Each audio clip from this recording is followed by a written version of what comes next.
There you have it on your screens, the 0.5% cybercrime levy that everybody has been talking about. Everyone. In fact, we're hearing one levy too much, you know. It's almost as though you're trying to crush the Nigerian, you know. And then we had people talk about how this is contrary to our cashless policy drive, because many people will basically just decide not to use banks anymore because the levies have become too much for the Nigerian. Well, there are different perspectives. Many people have spoken up since this was done. And we have someone else in the studio today who's going to be continuing the conversation. He's a political economist. We have Mr. Dakole Ijogi in the studio here with us this morning to talk about this levy and what it's doing to our economy. Is this a good thing? Is this a bad thing? Is this a thing we should be worried about or excited about or be patient about? Because that's what we keep hearing, be patient. Thank you so much for being with us on the program. Thank you, Kayla. Thank you for having me. So let's talk about this levy. One of the things that, at least I asked this yesterday was, okay, is there a good side? Is there anything about this levy that is beneficial to the Nigerian people? Because it's supposed to be in the office of the ONSA. And so just generally, I felt, okay, this is going to help us fight cyber crime. And we see a lot of cyber crimes in the country. Is this one of those funds that will help us fight this situation? And from the feelers we're getting, many people are not very optimistic that this is the way to go. What are your thoughts on this? Well, thank you for having me. To set the background, let me start by laying the background of the Nigerian economic situation. We have an economy that is in dire straits. The Nigerian, the life of the Nigerian, the citizen, I don't like that word, average Nigerian, the citizen, has been so badly brutalized by bad government policies. This current administration took a crisis that happened in Muhammad Buhari's administration into a catastrophe. The value of the Naira has been so depreciated that when you look at all sectors of the economy, the hardship, the desperation, and then you now have policies that are not really clearly thought out. I'll get into the details of this act, of this Cyber Security Act, that you're asking my thoughts, that I think the government made a mistake. The National Assembly shouldn't have amended this act. They shouldn't have even increased it from the 0.005 it was. They now increased it to half a percentage, 0.5%. I think it's a mistake. The government should just suspend it quietly, suspend its implementation. The National Assembly should withdraw it and go back to the drawing board. I ask this question in rhetorics. How much do Nigerians pay for? How much are they taxing Nigerians for the Calabar, Lagos coastal highways? How much do we pay for defense? Security, soldiers, armies, and stuff like that. Do they tax Nigerians? How much is the education, how much is the tertiary education tax? It is 3% of profit. And then the thing that gets me worried or wild up is that when you look at the act, this section 44(2), the businesses that are supposed to be taxed to pay this levy, Nigerians are only looking at the 0.5 transaction. Do you know that there's insurance there? Do you know that there's what do you call it? Telecoms, internet service providers? There's stock exchange. They're all going to pay the 0.5%. And then what even gets me really irritated as a Nigerian citizen is the fact that it is unending. If you read the act, of course, they excluded some transactions, like bank-to-bank transactions, pension, educational activities. They excluded some transactions. But you know what? What the act did not say is that it is unending. Kayla, if I give you 5 million naira now, I transfer 5 million naira to you, they will take the 25%, the 0.5%, right? 25,000 naira. And you transfer that same to Chamberlain. You will also pay the 25% because that whole transaction, the bank does not recognize the fact that the originating transaction has paid that amount. So it is unending. So I think it's insulting. I think it is insensitive. I think that it is absolute madness. They should stop running Nigeria. This administration should stop running Nigeria like we are running a drug baron, like a drug institution. They should run it with decorum. They should run it with respect for human dignity, of shared prosperity. We're in a country where we're in an economy that it is biting harsh. Not even talking about the dollar. Forget about the Naira-dollar exchange, which even though I think that this APC administration created what I call economic contradiction.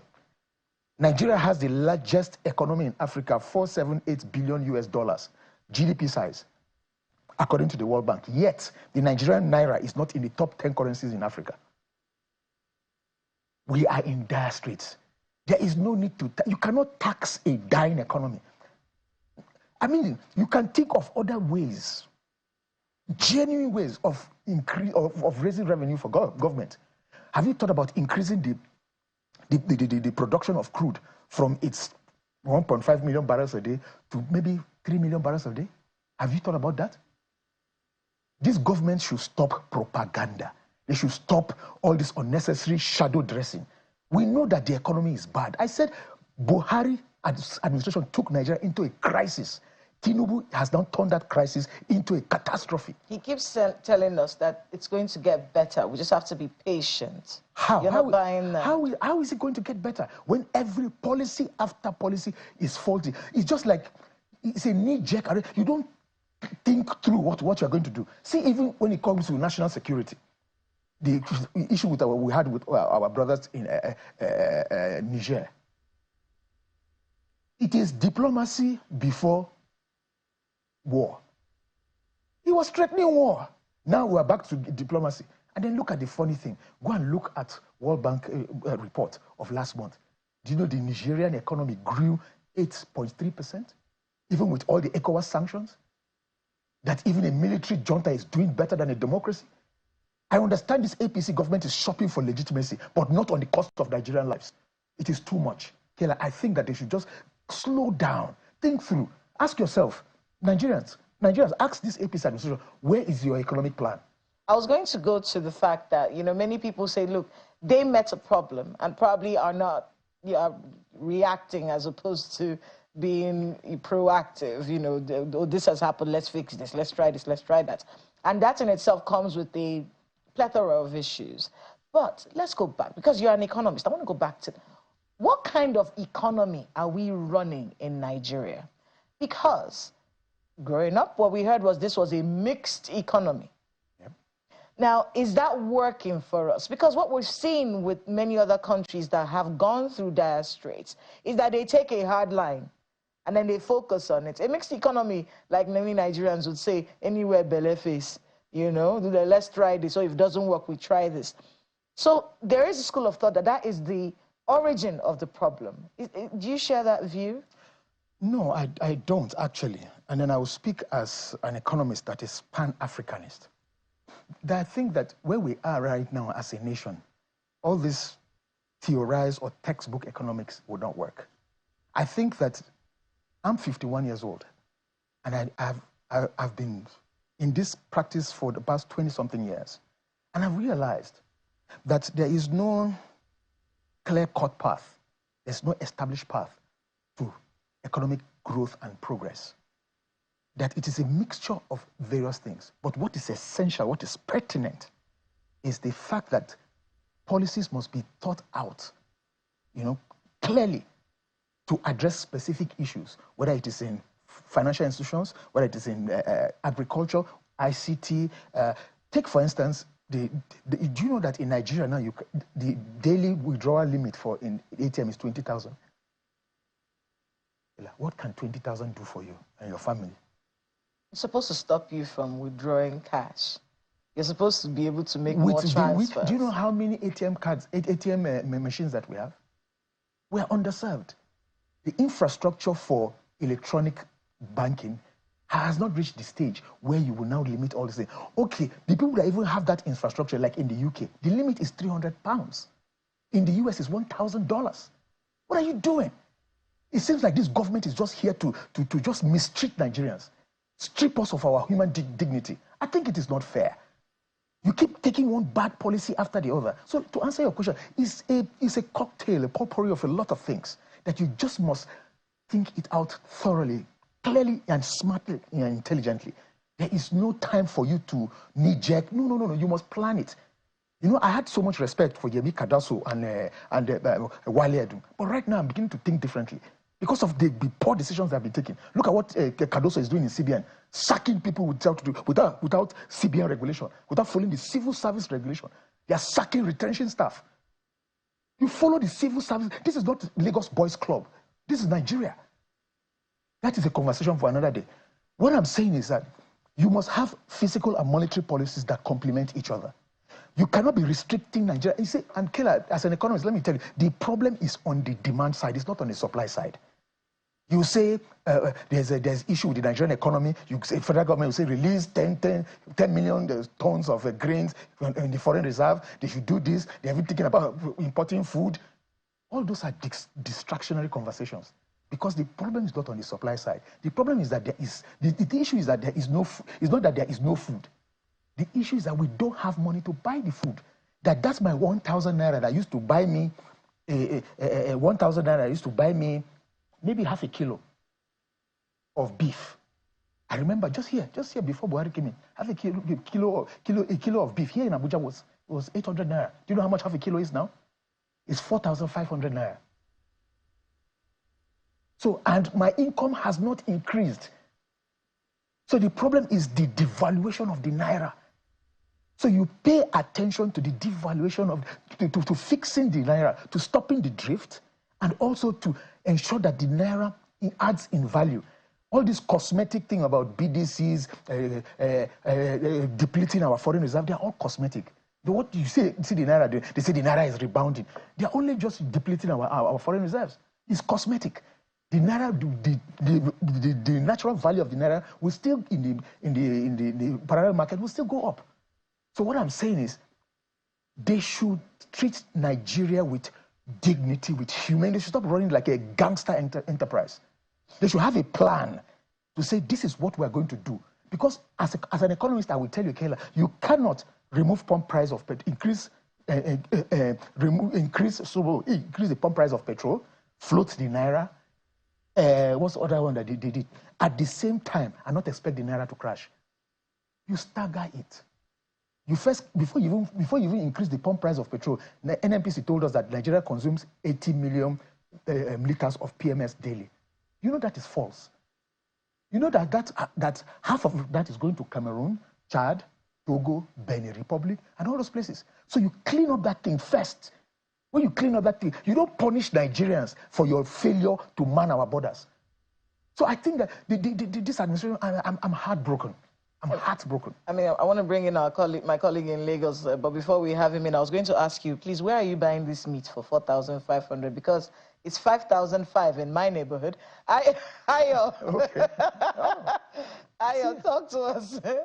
Interestingly, I don't even know where to begin with Mr. Ijogi, but you know, you are an economist and you've been listening to conversations, and there are those who believe that the issues we are having in our country today didn't start today.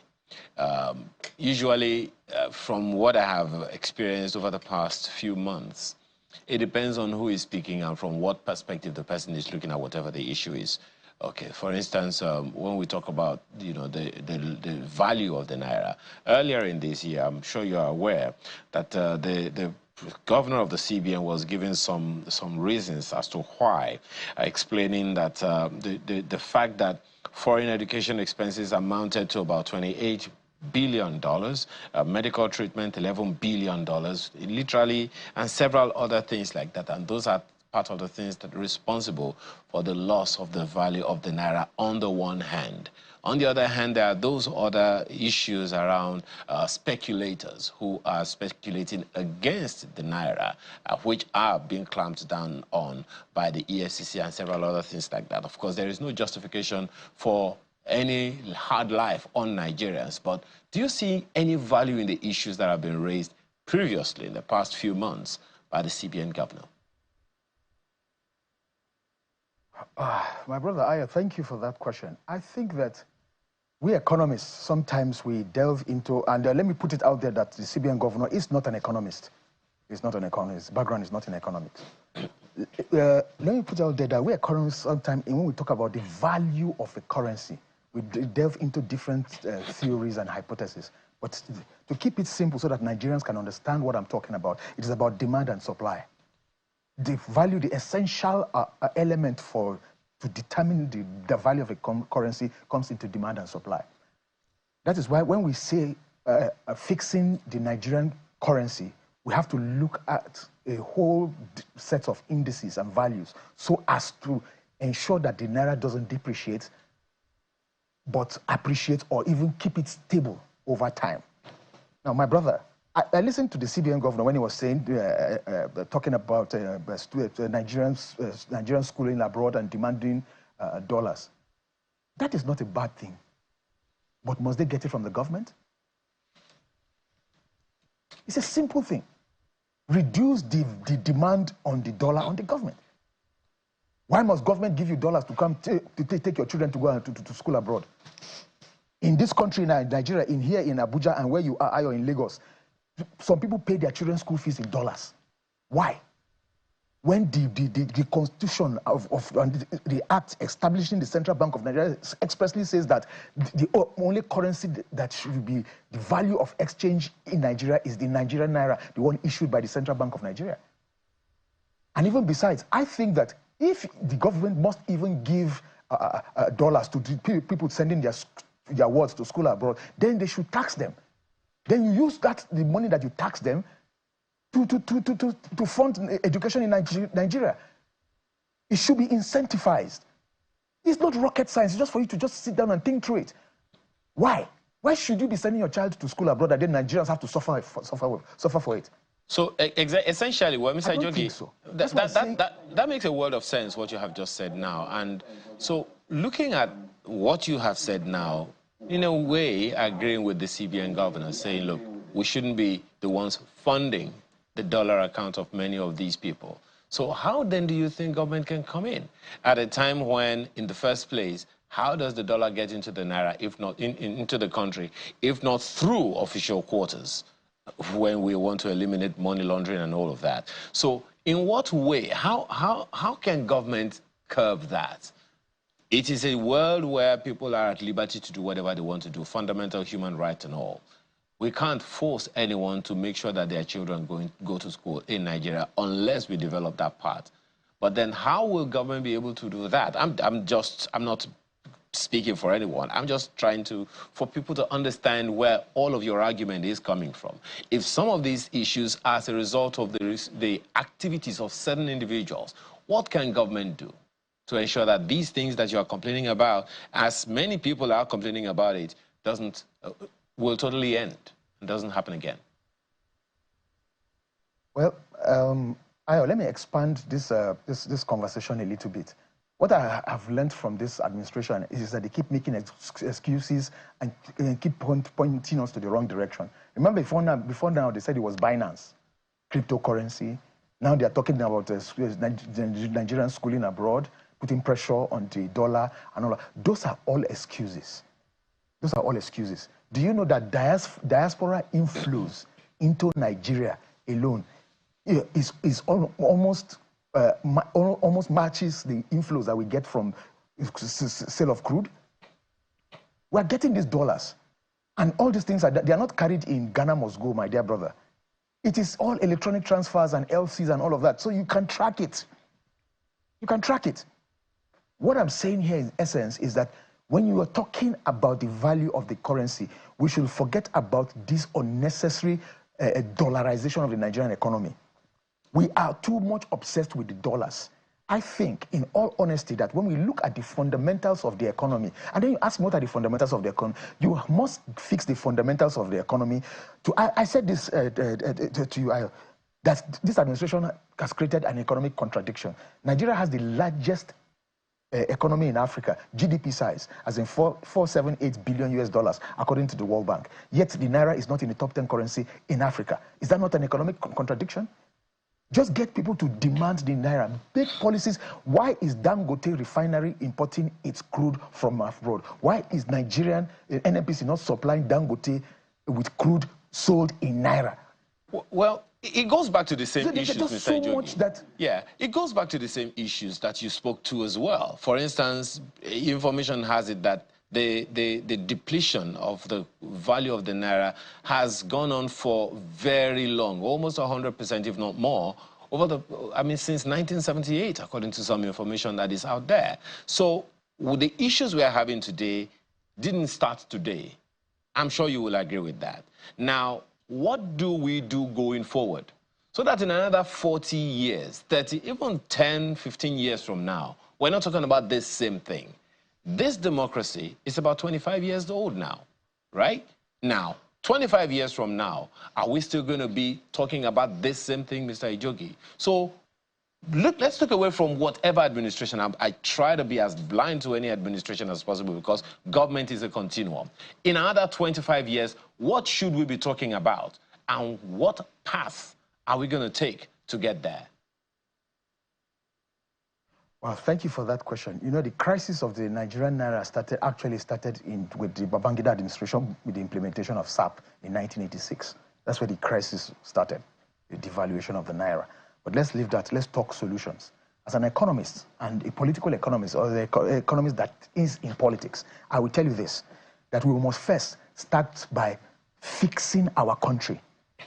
When I mean fixing our country, we must get to a place where we elevate citizenship. Let there be a value for citizenship. Let me have interest in Nigeria. Let Nigeria be a country where I want to die for. Not that I want to japa. No, let Nigeria be a place where I want to die for. I want to contribute in building because Nigeria has something to offer for me. First, when we get past that, we now look at the fundamentals of the economy. After you elevate citizenship, you now look at the fundamentals of the Nigerian economy. And then whatever government that is in place will tell Nigerians the basic truth. The time for showboating, half-truth, propaganda, and lies is over. We need to bring down the curtains to say Nigeria has been mismanaged over the last 3 decades.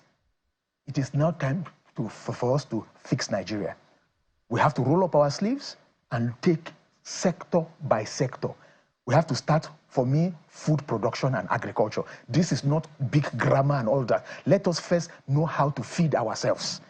When we start food production and agriculture, we have about 38 million hectares of arable land that is not farmed. No. We need to feed ourselves first. When we start with agriculture, when we start feeding ourselves, then we now say we now have to add value to our agriculture.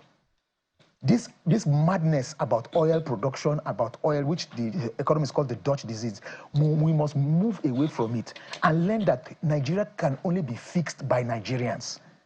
And then we ensure that we hold our political class accountable. Because I can tell you for free, my brother, that the political class, especially in this administration, they have traded us to the Brentwood institutions to buy legitimacy. Don't sacrifice Nigerians to these imperialists. No. We must manage our affairs by ourselves. Nigeria must first start to add value to its agriculture. After that, we now move into manufacturing. Don't come and start with all this big grammar of manufacturing. No, let's feed ourselves first, add value to our agri products, then we move to manufacturing. Then we now look at things like the value of the Naira. What are the indices to strengthen the values of the Naira, which is exports, which is getting the demand for the Naira. That means our foreign policy must be right. What are we doing with the African Continental Free Trade Agreement? In the ECOWAS sub-region, how come people are not demanding the Naira? How can we fix that? It is not a silver bullet. That's why we say you must get good people in government, people who understand how to run Nigeria. It is not there's no one size fits all. Okay, well, now you have to intervene in a lot of sectors of the Nigerian economy. Agree. Understandably. Now, you began by saying that the most important, almost like saying that the low-hanging fruit for us as a nation is agriculture. We know that agriculture is not something that we can depend just on the federal government. The federal government, as far as I'm concerned, will be no more than a facilitator. Consequently, you look at projects initiated by the Africa Development Bank, such as the special agro-industrial processing zones, and you know that these zones, these initiatives, these agricultural interventions are in the states. Bringing that issue, all-important issue of collaboration of the states into the fray, how would you assess how the states, the different states, since 1999 have fared in developing Nigeria? You are speaking to the political class, and that sounds quite good. So let's talk to that sector, that subnational authority over the past 25 years. What would be your assessment, particularly in getting them to do right by Nigerians in the area of agriculture? Every government has spoken about it, but at the federal level, but the states, I don't know. What is your assessment of how the states have fared in that regard? Well, I'll be very, very honest with you, my dear brother. Thank you for that question. You see, that question now goes back to the issue of restructuring. That the structure of the Nigerian state does not allow the subnationals to contribute to national development. People are looking at it from only the political angle. No, I'm looking at it from the economic angle. We need to restructure the Nigeria. What is the federal government doing with driver's license and plate numbers? Collecting levies on driver's license and plate numbers. What's that? I say we need to restructure, devolve more powers to the state. And we need to make the local governments independent so that these states can actually take decisions that will affect their states. Like the states right now cannot even mine or mine anything that is under the ground in their states. It's controlled by the federal government. It's just now that the states can now even produce electricity. Before now, it was by the federal government. So that is on one hand. But on the other hand, with regards to agriculture, I have always advocated for a G2G partnerships because of the way our federal structure is. A government-to-government partnerships. That federal government must partner with state government to achieve specific designed objective, and federal government must partner with local governments. For me, when it comes to agriculture, I think the G2G partnership we should be with local governments. We should have federal government pouring in finances in specific local governments. We are talking about creating export processing zones in the 6 geopolitical zones. That is fine, but where are the products? Then well, just a second, Mr. Ijogi, just my apologies, just a second. Are the products organic? What is our comparative advantage? Is just 1 second, Mr. Ijogi, if you can hear me. I think that there's a lot of things to be done. Yeah, yes. I agree with you. Just 1 second. When you say that the federal government should devolve certain things to the local government, isn't that a breach of the federation? Because, I mean, one would have expected that the collaboration should be the states and their local governments, which have constitutional responsibilities that are not being, spoken to.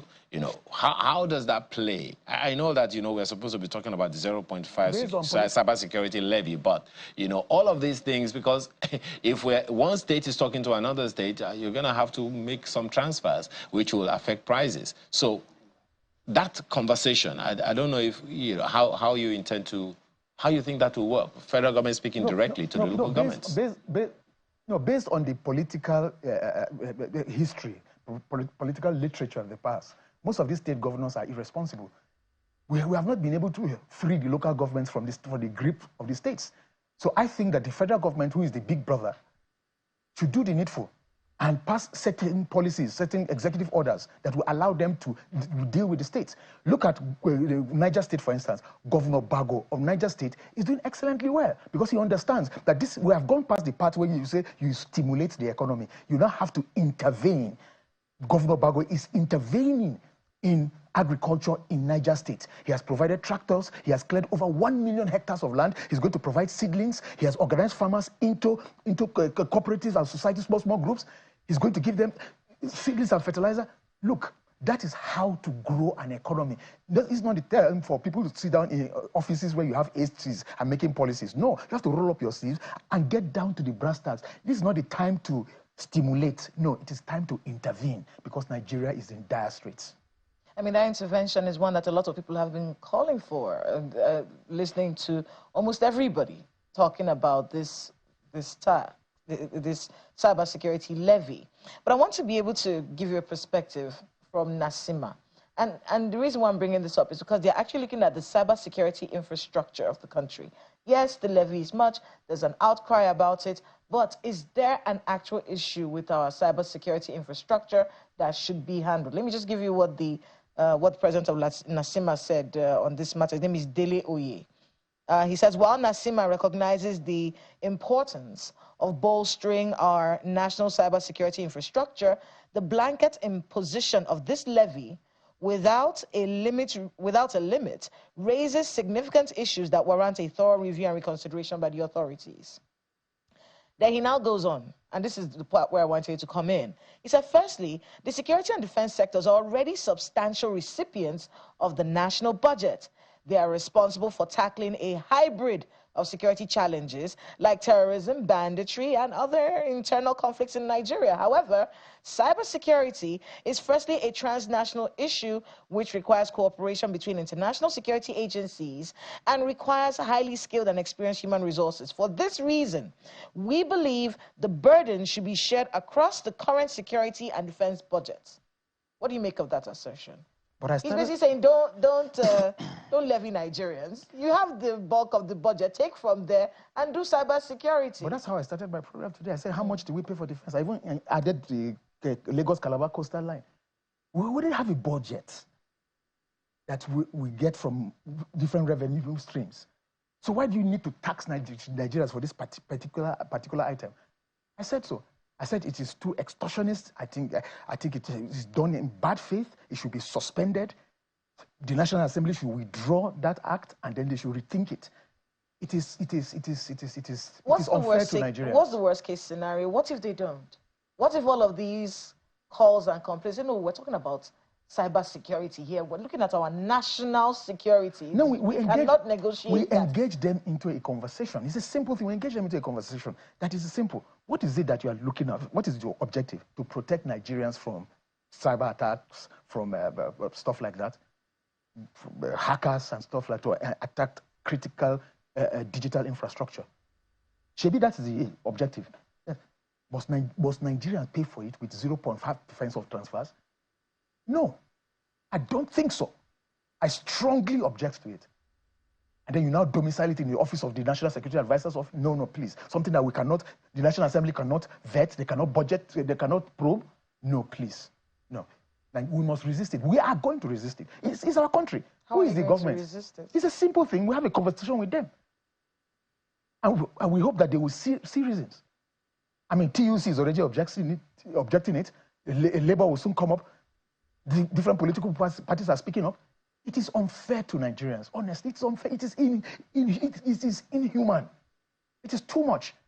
Even if they had left it at that 0.005%, that one is even too much.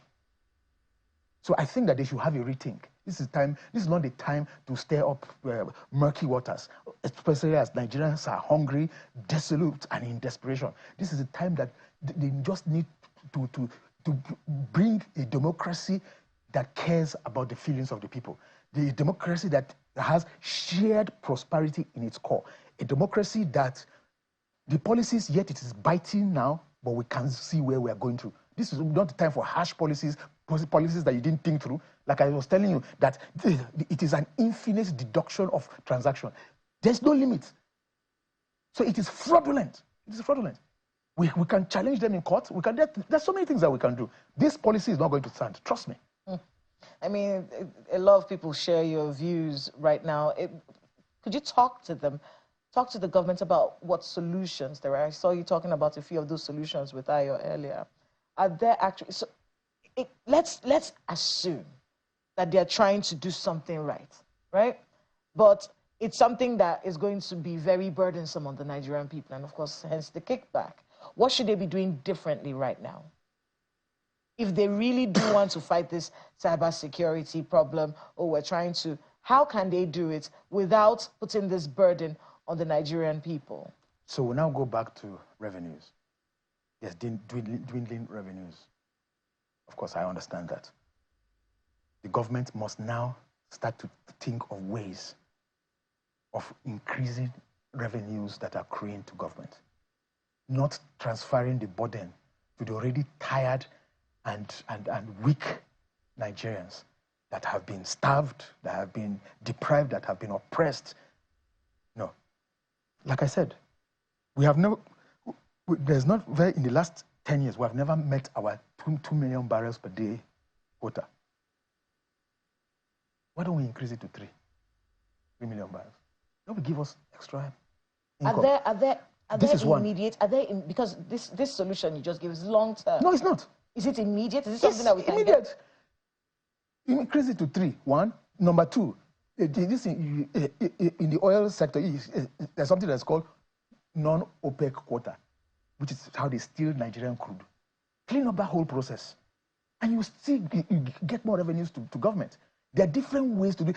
You said they take Nigerian crude across Nigerian PMS across the border, seal up the whole places. Clean up the process, remove corruption, inefficiencies from the process, and you will save money that you can invest in cybersecurity. Not taxing the Nigerian people. There's so much to be done. They're just being disingenuous about it. There's so much to be done. I think that any administration that cares for the Nigerian citizen, at this particular moment, will be sensitive to the fact that the Nigerian life has been so devalued that what you should be thinking of is how to increase its value. Do you know even this minimum wage that they're talking about it won't even be enough? Because if you don't pay critical attention to the value of the country, of the currency, the purchasing power will keep reducing. You can increase minimum wage to 200,000 and 250,000 naira if you do not fix the value of the naira. That is why I spoke earlier on about fiscal policy and monetary policy that must be complementing each other. It's not taxing the Nigerian people. No, you must increase production. How do you do it?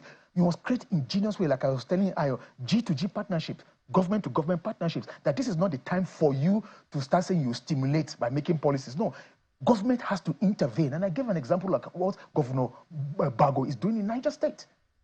He's an APC person. But this is not the time for political party. This is time for the Nigerian. And I think that the federal government is being insensitive, especially with this new act, the Cybersecurity Act. I think it's being just insensitive and taking Nigerians for a ride. That is why we're going to resist it. We're going to take them to court. We're going to engage them. If they refuse, we're going to challenge it in court because we're Democrats. And lastly, when we talk about cybersecurity, let this not be missed, that it is essential for the government to preserve and protect its cybersecurity. Even if you look at the act, they say it's cybersecurity prohibition and prevention. How can you prohibit? It's even wrongly named. How can you prohibit cybersecurity? Somebody is trying to hack into your data, you say you want to prohibit. How? A cybersecurity defense act. It's not prohibition. No, come on. That's a conversation for another day. But when you look at that act, it is important for us to have the act. I read the act, the ones in the US. In the US, it's also domiciled under the National Security Advisor Office, yes.